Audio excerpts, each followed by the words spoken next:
Well, they say that time is your best commodity, and it's like the one thing, right, you can't get back. And I have just wasted, 11 hours of my life. Why? We're going to talk about Another Life on Netflix. Let's have a conversation.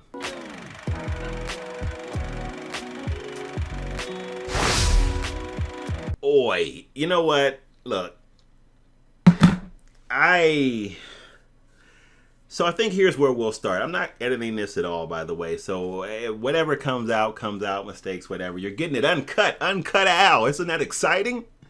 So I did see Another Life on Netflix, and I checked it out for a number of different reasons. It was a suggestion made by a community member, and this is a good time to say, this is a good example of how we will not always have the same opinion about things, and it's all good. Of course, if you disagree with me, you know you're wrong, because I'm Al.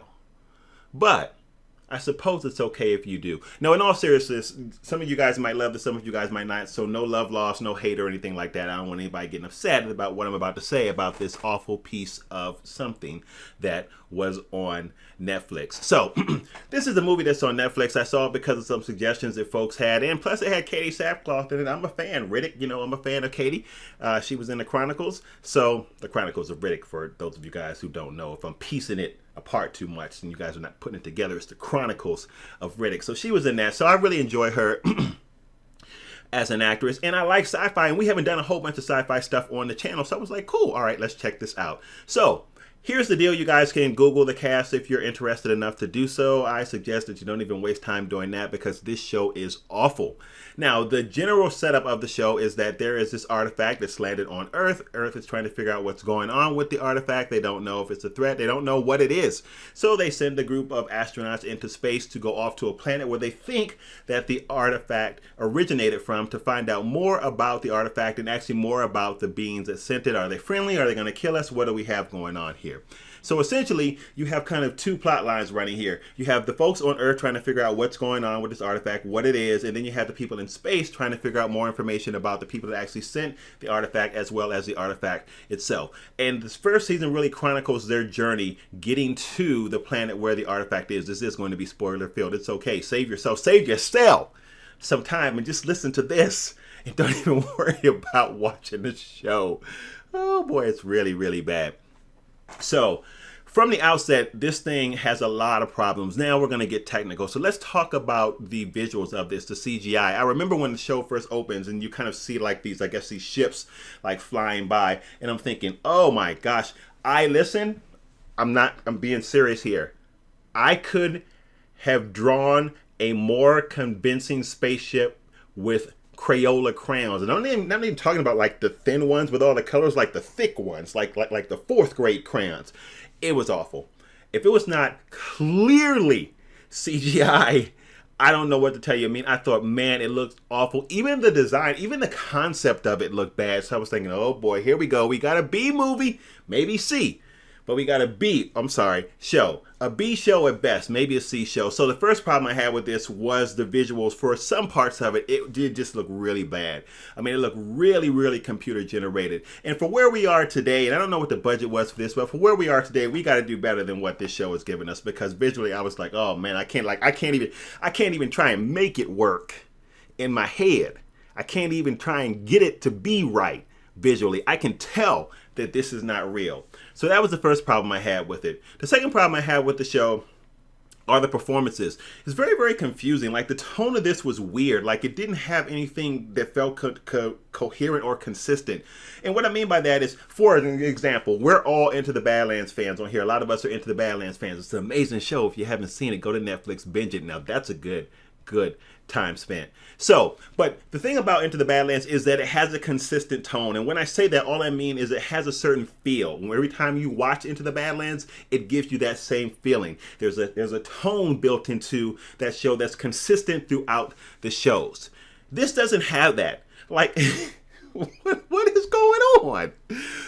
At certain times, you do kind of have a darker tone. a tone that feels a bit more serious, and then other times you have a lighter tone and a tone that feels more playful. But there is no overarching tone of what this is supposed to be. The show really has no feel. You might even liken the tone to almost having like a soul. What's the soul? What's the vibe of the show? It doesn't have any consistent vibe or feeling or tone or soul. It's really just all over the place. And that was another issue I had as well. It didn't give me any kind of consistent feeling. Let me tell you a space movie or a sci-fi movie that does give to me a consistent tone. You might disagree with me about this, but like Passengers, to me, like Passengers, I loved Passengers, by the way. A lot of people didn't like it. I loved it. But Passengers has a consistent tone or vibe. Star Wars, the first three, not the new ones, they have consistent tones or feelings. So that's what I mean by that. This show does not have that. Then the performances were crazy. Like, it was really, really poorly acted, except for a handful of people. The performances were bad.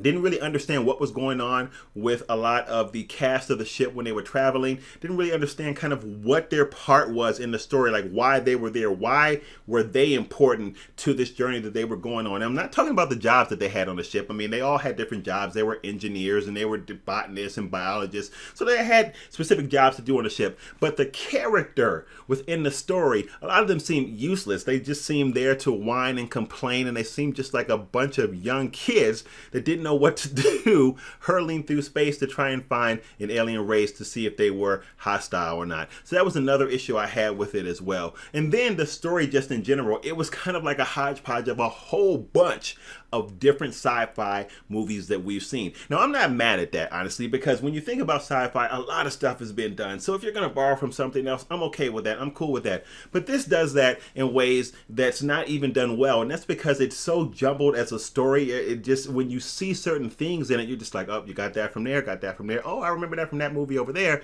It just, it's all over the place. And the central part of these beings, which they're like, I guess, insect type beings that kind of attach themselves to the brain and they take over the individual. How many times have we seen something like that?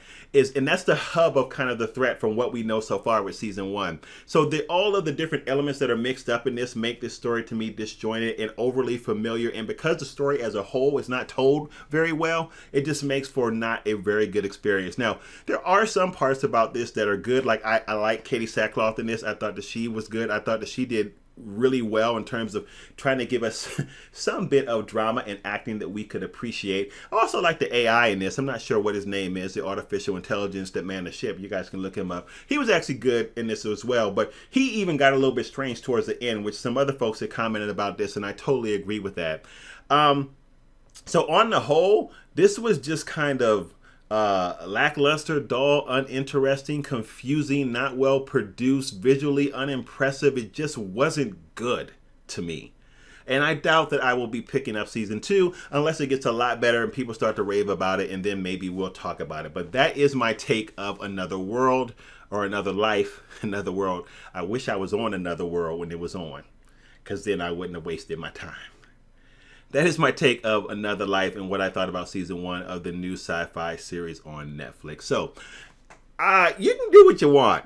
You can check it out, and then if you think it's great, of course, you guys, let's come back and have a discussion about it. Let me know. I would suggest that you not waste your time.